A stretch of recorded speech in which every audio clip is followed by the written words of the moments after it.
Good evening to all of you. Over the next 20 minutes, I shall share with you the evaluation and management of severe tricuspid valve regurgitation with CAVI, that's Tric valve implantation or the bicaval valve implantation. Well, we all know that the tricuspid valve is the most neglected valve. When you have a problem with the aortic valve, when you have a problem with the mitral valve, we tend to try to rectify it at the earliest. However, when you have moderate or severe tricuspid regurgitation, we try to tell most of our patients be on small dose of diuretic as long as you're doing well. We'll keep you on medications, and what happens is when they do tend to deteriorate, when they tend to develop ascites, when they develop edema, when they develop renal dysfunction, you tend to advise them surgical tricuspid valve replacement or repair, and we know that the mortality of tricuspid valve surgery is almost to the tune of 10%. So, that is the reason why we call tricuspid valve as the most neglected valve, and at this point of time, probably in this particular era, we tend to have more of treatment options in managing these particular patients rather than sending them for open surgical correction of tricuspid regurgitation. Well, I'll start with the case history of a 76-year-old lady. She had an atrial septal defect closure almost 30 years ago. In 2011, she had complete heart block, for which she underwent permanent pacemaker implantation, a dual chamber pacemaker implantation. And since then, she's been having some amount of tricuspid regurgitation. She's been having moderate to severe mitral regurgitation for almost last 10 years, and she presented with recent worsening of her symptoms. She had cardiac cirrhosis, she had massive ascites, low platelet count, her renal function was deteriorating, her creatinine was around 3, she had cardiac cachexia, ascites which has to be tapped, and she has grossly elevated jugular venous pressure. So, this is how things look like. You could see that on the ECG, it is a paced rhythm, she is in atrial fibrillation, and you could see that the jugular venous pressures are significantly elevated, and in the lower frame you could see that there is huge cardiomegaly for this particular patient, and you could also see the pacemaker leads, the atrial as well as the ventricular pacemaker leads. Now, we went ahead going evaluating her echocardiogram. You could see here in the parasternal long axis view, she has dilated right atrium. You could also you could see here that she's got dilated left atrium. You could see that the anterior mitral leaflet is prolapsing, and in the second image you could see that the left ventricular contractility is reasonably good, and the third image you could see that she's got moderate to severe tricuspid regurgitation. Well, this was in September 2022. Well, again, if you look at the right sided heart, in the first image you could see that the right ventricle is significantly dilated. In the second image also you could see that the right ventricle is significantly dilated, and you could also see that the interventricular septum, it's not a D-shaped left ventricle, which means that this pulmonary artery pressures are not going to be significantly high for this particular patient. You could also see in the four-chamber view that the right atrium and the right ventricle is significantly dilated, and you could also see the pacemaker lead going through the tricuspid valve into the right ventricle, and in the second image you could see that she's got torrential tricuspid regurgitation. Well, this is how the inferior vena cava look like. You could see that the inferior vena cava is significantly congested, it's significantly dilated, and you could so also see that the tricuspid regurgitation, it's leaking back into the inferior vena cava. Well, so we have a patient 76 years old. She's got moderate to severe mitral regurgitation almost for the last 10 years. She's got massive torrential tricuspid regurgitation. She's got renal dysfunction. She's got liver cirrhosis. Well, she's also got ascites. She's slowly deteriorating. How do you manage her? What are the options in managing this particular patient? Obviously, we know that she's got low platelet count, child C, chronic liver disease. She is a high risk candidate for any surgical procedure. So, the options that we thought of for this particular patient was a conservative management for the mitral valve, because it was not very severe mitral regurgitation. It's been there for the last 10 years, 12 years, and she has severe tricuspid regurgitation for which we thought that percutaneous management of the tricuspid valve regurgitation would be the ideal option. Well, in managing percutaneously, we have both the options, the orthotopic options as well as the heterotopic options. Regarding orthotopic options, we have multiple options, and regarding heterotopic, you have the bicaval valve implantation or the CAVI, that is the caval valve implantation. We know that the data with respect to all these percutaneous interventions, it's very scanty. However, all the data is quite promising, whatever we have at this point of time. Now, what is trach valve implantation or the cable valve implantation? Basically, it's a bovine pericardial tissue valve. It's mounted on a self-expanding nitinol frame. As seen in this particular image, you could see here that you have a valve for the superior vena cava, you have a valve for the inferior vena cava.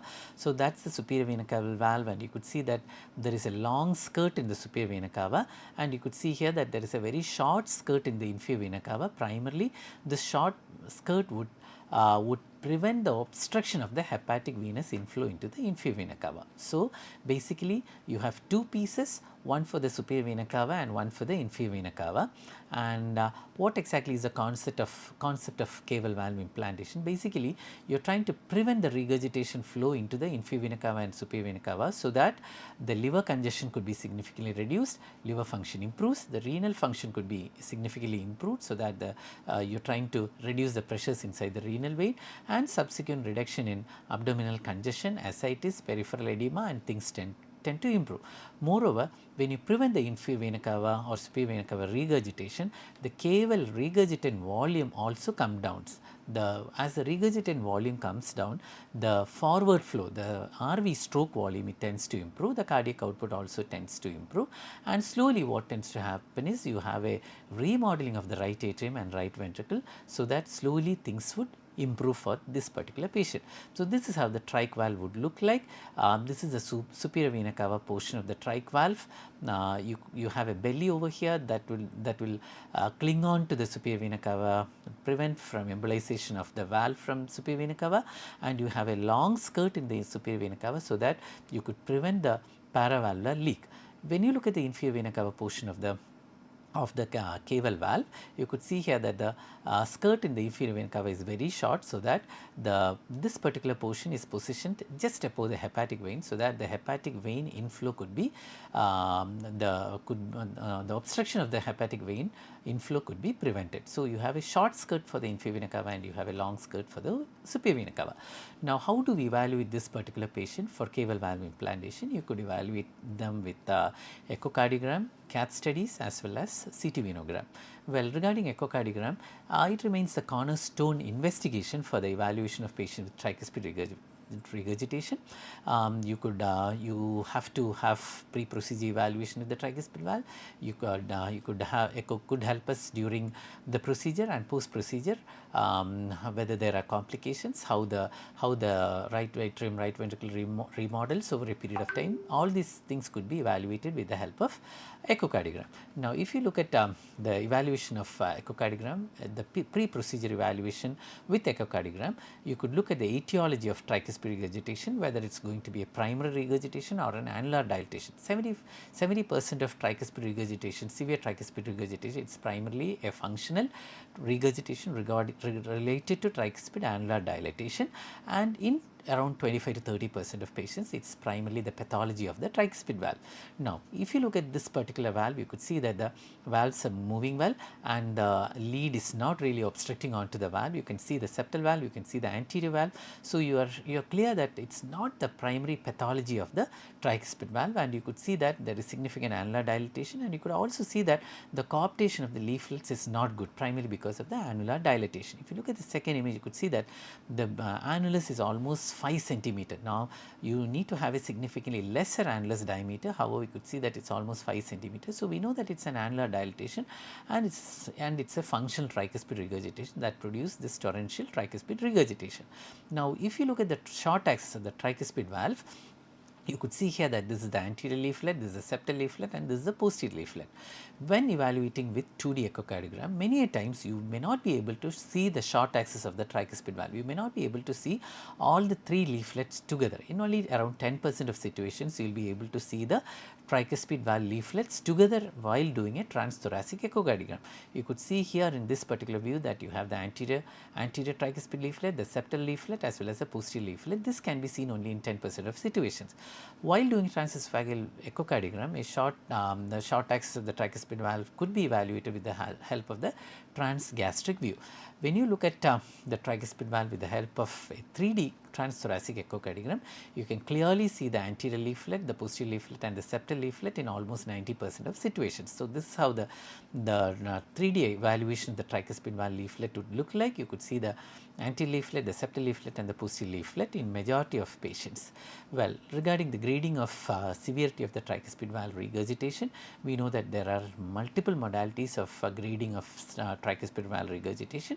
Here in this particular patient, you could see that the vena contracta is almost 1 centimeter, making us understand that it is severe tricuspid regurgitation. You could also classify severe tricuspid regurgitation into massive tricuspid regurgitation and torrential tricuspid regurgitation also.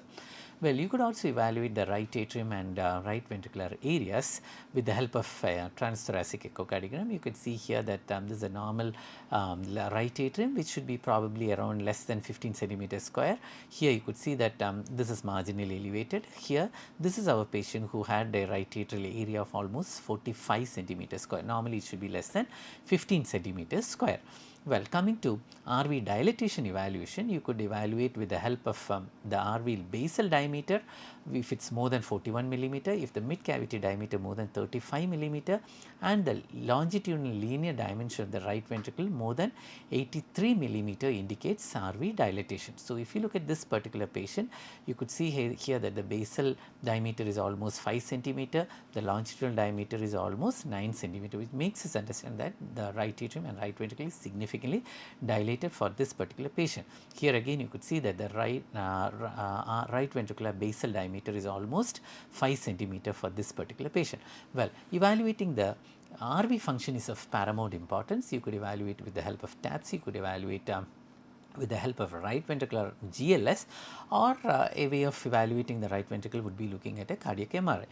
Well, with whatever data is available with management of these patients percutaneously, TAPS is the most important point. If you have a good TAPS, if you have a good right ventricular function, this particular patient is a good candidate for a percutaneous tricuspid valve management. Well, here our patient had a TAPS of almost 16. Probably you need to have anything more than 15 is acceptable.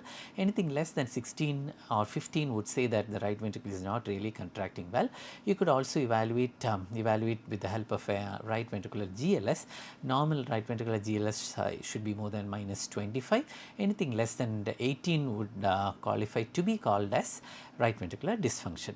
Then the next most important thing is to look at the pulmonary artery pressures. If you have significant elevation of the pulmonary artery pressures, the patient is not a candidate for a caval valve implantation. You need to have a reasonable pulmonary artery pressures. Mild or moderate pulmonary hypertension may not be a major issue. If you look at our patient, the pulmonary artery pressures was around 45, that is mild pulmonary hypertension. 30 plus another 15 would fetch us around 45. So, it is mild pulmonary hypertension in this particular patient. So, severe tricuspid regurgitation, a reasonably normal right ventricular function and mild pulmonary hypertension. So, all these three things could make us understand that this particular patient is an ideal candidate for a tricuspid valve percutaneous implantation or a CAVI procedure or a tric valve implantation.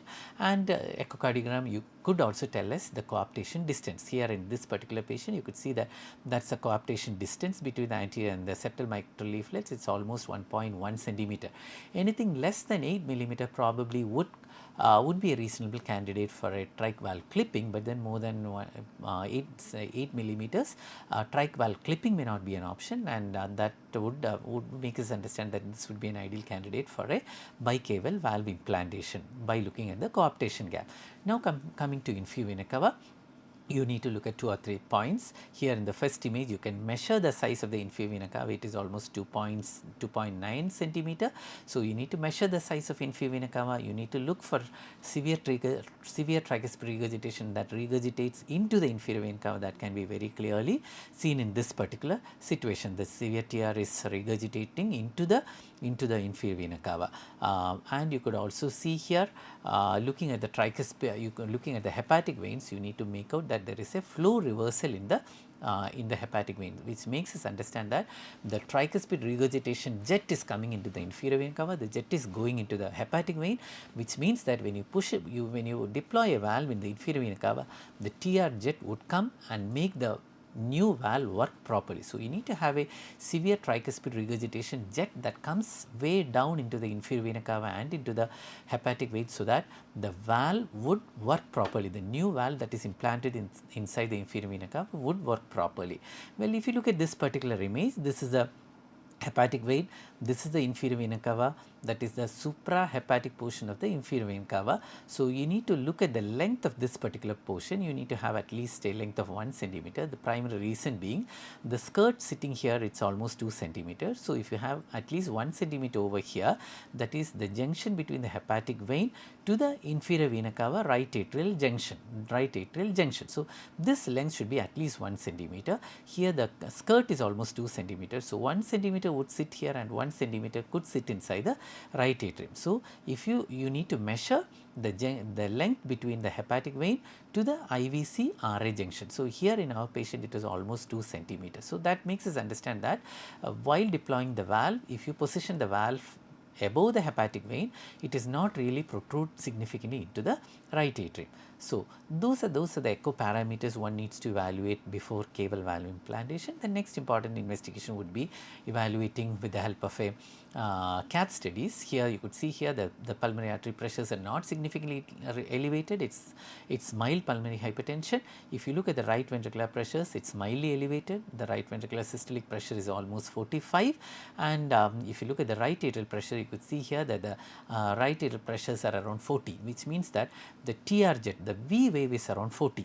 Normally, it's recommended that if you have a TR jet, the V wave that is more than 25, it's mandatory for having a trach valve implantation. If you have a TR jet or a V wave which is less than 25, it makes us understand that this jet is not good enough to come and make the newly implanted valve work.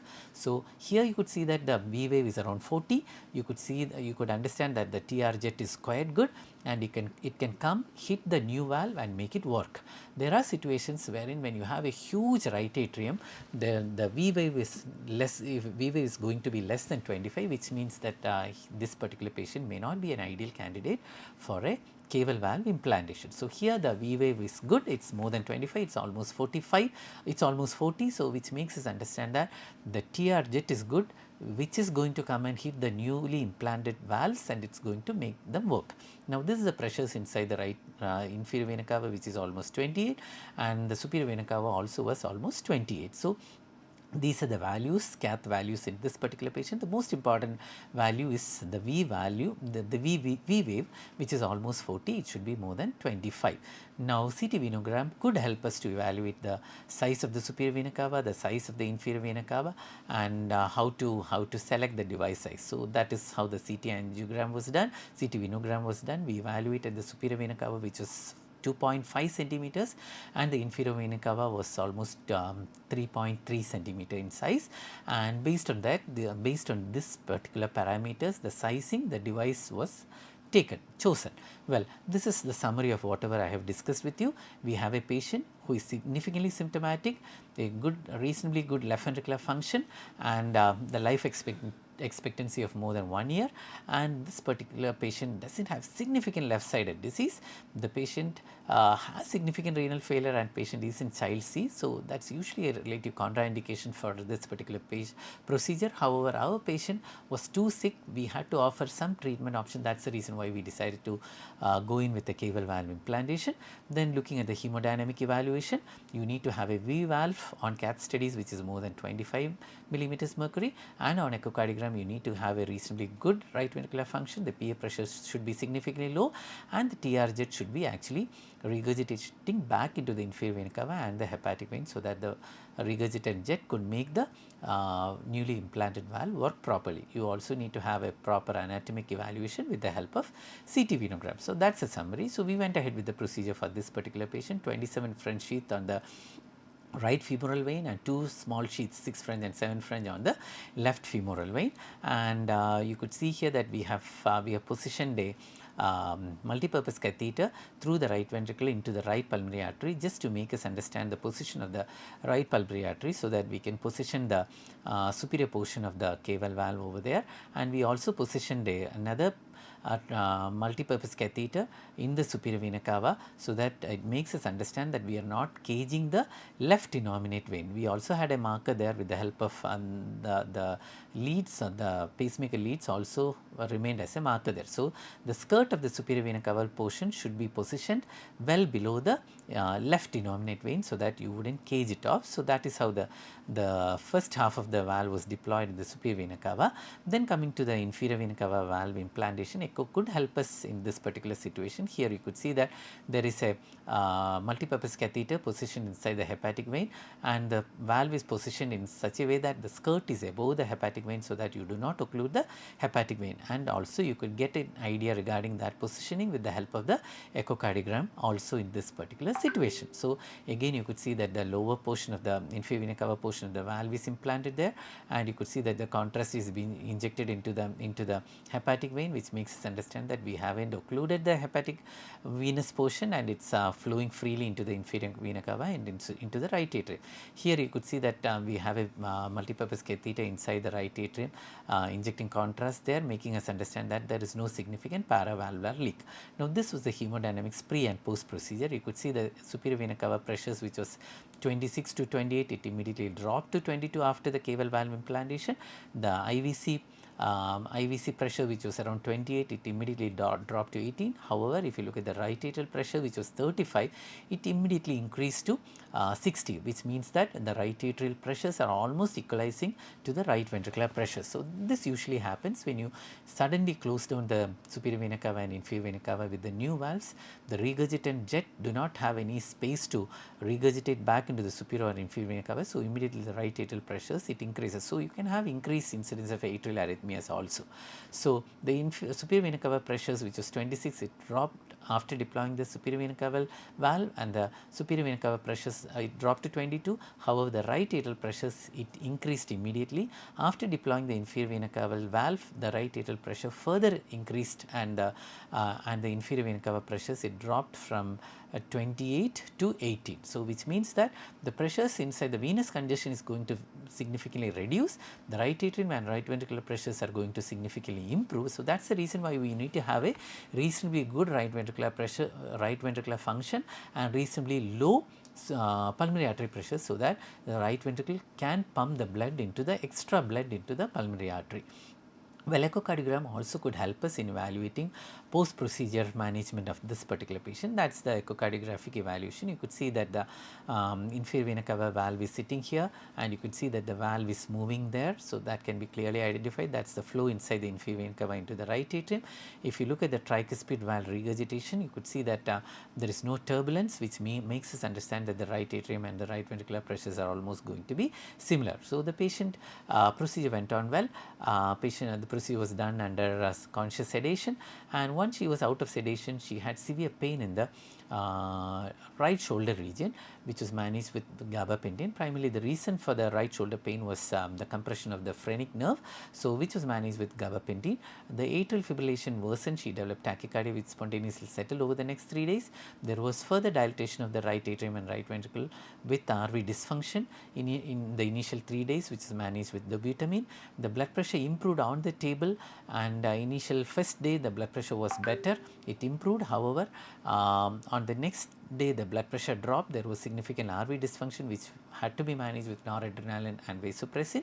She had reduced urine output after the first 24 hours, which was managed with diuretics, and so over the next 72 hours she had a turbulent course in the ICU. So, she had to be managed with dobutamine, noradrenaline, vasopressin, diuretics, and she had this pain, which was managed with gabapentin. So, however, she improved over the next 3 to 4 days. She was shifted to the room after 5 days. So, makes us understand that this particular patient, following caval valve implantation, especially in sickest subset of patients, you cannot shift them out of the ICU over the next 24 hours. They need to be in the ICU, need to be monitored for the next 3 days, 4 days or so.